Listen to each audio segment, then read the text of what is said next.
Hey there everybody, hope your day is going well. Your Carrot Old School King here, and welcome back to A Thoughtful Thursday. Back with Kitchen Nightmares, but in Moore Place. I remember seeing this one and I thought, like, wow, what in the ever-living hell is wrong with that purple color? Like, why? Why would you choose that? I mean, it does sit on the golf course. I mean, the golf course, any golf course really, would see an impressive number, and that golf course, at least at the time, had like 35,000 rounds of golf per year.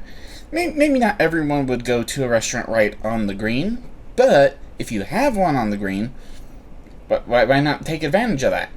At least that would make logical sense. So this time we have two owners. Who was it? Yeah, Richard Hodgson and Nick Whitehurst. They entered as business partners and then pretty much sunk all their money into it.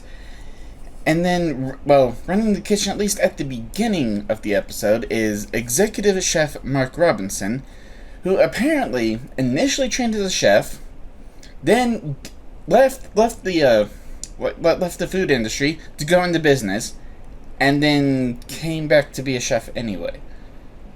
I can understand, like, oh, hey, maybe I want to do this, maybe I don't. I can understand, like, kind of researching different things. I mean, how that's what I did before getting into YouTube. And so I can understand doing research, but then just, like, oh, you know, I'm gonna spend a bunch of money training in this, and then I'm gonna leave and spend a bunch of money to go train in something else. Then I'm gonna leave that and come back to the first thing I started. Dude, what? Research. It helps a lot. Hell, when arriving the first time, Gordon even notes just that the place should be turned into a prison for young offenders. Yeah, even on the inside is, well, first off, it's completely deserted, and even more of that just dark maroon color. So, Gordon's first dish is a deep-fried camembert, which is, I guess it's supposed to be a unique type of cheese that was originated in Normandy, France. And it's like, why? Why is there so much parsley just scattered around the damn plate? I mean, Gordon, even before trying it, Gordon says a prayer to not be poisoned. And then he can't even finish it. He literally just drops it in one of the fake plants, and the wine that's supposed to go with it, just that smells as well. Not a good wine smell, a bad wine smell. The second dish he does try is, well, at least for me personally, I've never had it, but it is absolutely on my list of food that I have to try. It's duck à l'orange, or orange duck. And honestly, I was looking at it just like, what the hell, that thing's still paddling in water with how much damn sauce is on the plate. It is cooked to hell, and Gordon even gets the one of the servers to try it, and she just is chewing on it for a good 3 minutes. There was some third dish, which I'm guessing might be some kind of deep-fried pastry thing. The show just kind of skipped over it, but yeah, touring around the place, Gordon says that the potential is fantastic, and apparently that specific location used to be a successful Bernie, which is like the UK equivalent of a fast food steakhouse. I think Texas Roadhouse again. And apparently they used to do about 200 to 250 covers per night, with like valet parking and like all the entire works. But honestly, like, at that point, the main problem is they found success. They saw success, and then they tried to hold on to that exact image of success without moving forward with the world. They just got left behind. Yeah, Gordon even notes that everything is deep-fried and microwaved, and it smells like the oil hasn't even been changed in months. Oh, jeez. And even, like, when making the different dishes, nothing gets prepped in advance. Because, like with, what's a good example? Okay, risotto. Risotto is a perfect example. You pre-cook the rice to an al dente state, to where it's not fully cooked, and it has that bit of a raw crunch to it. But then you put it in the pan, and then you mix it with whatever, whether it's like pea or pumpkin, or you essentially just mix it with a bunch of stuff and cook it fully, because all the other stuff doesn't take as long to cook as rice. Rice definitely takes a little while to cook. So if you already have rice that is slightly al dente, and then just cook it with the other stuff and mix it in, hey, you have risotto. And hell, it's like every single dish that they put out has like a confetti cannon of parsley was just popped on every single plate. It's just, why do you need that much damn parsley? And why didn't it spread all over the entire plate? Apparently the owners just love hiring people it's like they're just trying to, like, okay, you fix the problem. Oh, you can't fix the problem. You fix the problem. Oh, you can't fix the problem. You fix the problem. They hire a new chef. What was his name? Andy Troll. And Gordon at least hopes that he'll be a breath of fresh air for the kitchen. And there are a couple more dishes, like a burger that's apparently been deep fried, microwaved, and Gordon compares it to a dehydrated silicone implant, a salad that he compares to just a plate of worms. I mean, that thing looks like it's drowning in its dressing. And even back in the dry storage area, they have every single possible sauce imaginable, just prepackaged and essentially just tasting of the plastic that they're sitting in, instead of making those things fresh like you would expect from a very decent restaurant.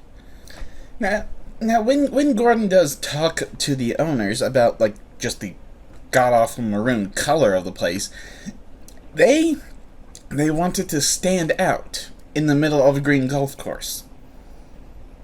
Okay, so do what every other golf course building does. Bright white. Gordon takes one of the owners down to the main high street in town, and apparently there are 23 different restaurants where people head out to lunch and dinner and eat every single day. Even the few people who know that the giant purple building is a restaurant decide not to go there. Yeah, because most people, well, I'm not sure how many they interviewed. I mean, it is edited down. But it's like some people just haven't even heard of it. Those who have heard of it just think it's a giant eyesore. Well, even while walking around town, they pass a funeral home that has the same exact maroon color as Moore Place. Gordon's just like, yeah, maybe that's why. Maybe it's just like a subconscious thing. Gordon does do his help and introduces a smaller and obviously easier to maintain menu. Makes sense to me, because, I mean, like, fast food chains, they might have, like, an extended menu, but it's like the same 30 ingredients, just like, oh, maybe, like, this one has bacon, and this one has, like, you know, like, maybe maybe this one has bacon and American cheese. This one has bacon and Swiss cheese, and hey, maybe you can go without the bacon. Maybe like a variation, like, oh, hey, maybe this one has like both types of cheese. It's essentially the same exact 30 ingredients, just arranged differently. Which is how most fast food places just taste the same, no matter which location. There can be slight differences, and sometimes they'll have bad days, but still, anyway. Mark tries to argue that their older customers won't like the changes to the menu, and that they would want the old stuff. And Gordon looks at him and just, how many covers do you do a night? 3 if you're lucky? Those old customers are not going to keep the goddamn door open. You need to adapt. You need to change. Easy as that. Gordon even makes the remark that if Mark tries to argue about deep frying food and microwave spending I think he said like 12,000 pounds on microwaves, which, I mean, back in, what, 2004, that still would have been a ridiculous amount. And Gordon even says, if he tries to argue about this stuff, I'll take one of those microwaves and shove it up his ass sideways. Fair. Now, one of the changes that Gordon makes is an actual freshly made burger. No microwaves, no deep frying. And it has beautiful grill marks on it. And even on the buns, a tomato chutney on it, and some Parmesan cheese, which gets slightly melted on it. Whew, man. I might have to try to recreate that just myself, because it looks amazing. Hell, even the first 2 burgers get served to the owners, and they're just like, oh my god, this can be made at our place? Holy crap, this is amazing. And Gordon calls his not his new menu, the more place menu, but, I mean, he gave the menu to them, but, yeah, Gordon essentially calls it kind of a twist on, an American twist on the menu. There was a corned beef hash with a fried egg on top. I don't know. I don't always like something like that, but, I mean, just the way it looks fantastic, so... like maybe most like corned beef hash I have had is just like deep fried slop. Maybe something that's actually cooked right would be tasty. Gordon then goes to the green and with all the golfers and gives them like these little tiny slider samples, and just like, oh hey, here, try some. Come to more place for Mother's Day, which Gordon even notes that there are 3 days of the year that every single restaurant should be packed to the brim: New Year's, Valentine's, and Mother's Day. Even a couple of the golfers were just, well, I hadn't actually made plans for Mother's Day, but let me, I'll call and make a reservation there. Awesome. And hell, even a few people on that golf course said that they had tried to go to more place like before their tea time, and they couldn't get served, so they just left without getting anything. They said never go back. And that's an important thing. Like, a lot of people, if they go to a place and it's just crap, they're going to leave, and they will never return. It's that simple. They're not going to make a big fuss of it. They're not going to write some super nasty Google or Yelp review or whatever. They're just going to get up, leave, and say, you know, I'm never coming back here. Now, there is a point where Gordon tries to help the servers learn their things. I mean, Gordon does understand that a kitchen is the center of a restaurant. If the kitchen puts out good food and customers enjoy it, fantastic. But the servers have to present it. So he does understand that a restaurant is more than just a kitchen. You also have the front of house. And yeah, like, one server has a good time, one server has a really bad time. I'm not sure how many servers the place had, but it would have to be at least a handful, right? Gordon even has a test where himself and Richard sit down and essentially, like, try to, like, bounce things off with one of the servers, like, hey, sell this to me, like, give me more, give me something. Gordon does try to, I guess, no, what's the word? He does try to instill the importance of suggestive selling. Like, hey, you know, push the specials, because that's what's going to sell the most, and that's what is going to be prepared the most. Like, hey, if people don't want what you're suggesting, okay, that's fine. But definitely suggestive selling does help a lot.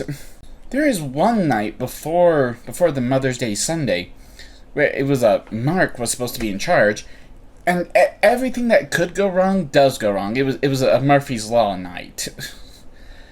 Which, was it all Mark's fault? No. Was it partially? Yeah, maybe a bit. And then everything comes to a point when Mother's Day Sunday comes around, and they were expecting about 150 reservations, but they got 181. But, you know, at least the staff is confident that they can handle it. Maybe a little nervous, but they can try to handle it, at least.